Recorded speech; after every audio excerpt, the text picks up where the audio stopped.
খেয়ান দেন এই যে জাল রেডি করছি অনেকটা খেয়ান দিম আপনারা দেখেন তাও ব্রহ্মপুত্র নদীতে আইছি খেয়ান দিবেন দিকে আমি কিন্তু এমনি কোন দিন জাল টাল এমনি ব্যবহার করে দেখি নাই তো আপনারা দেখেন আমি কেমন করে খেয়ান দিই তো আজকে আসলে বড় একটা মাছ ভাই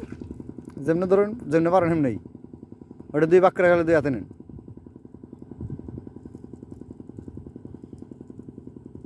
আমি যেমনি করে দিলাম করে একটা নাম নেন বানতে তাহলে ভালো লাগবো হ্যাঁ হ্যাঁ হ্যাঁ ও বেশি বানতে না হলে খাওয়ান সরাবো না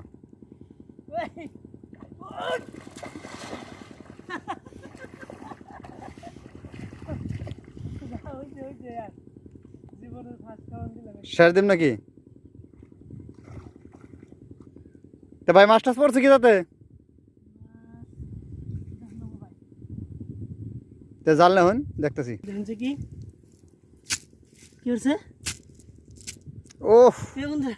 ব্রহ্মপুত্র মাছ নাই আপনারা মাছ মারার আমরা জানি এই অবস্থায় রয়েছে দেখুন আমরা সকাল থেকে খাওয়াইতেছি একটা মাছও পাই নাই এই আপনার এখানে একটা বাগারি মাছ পাইছি এখানে একটা কাকু মাছ পাইছি 2টা মাছ পাইছি এই আর আড্ডা কথা এখানে বেশি এই জানেন এখানে পাইছি এখানে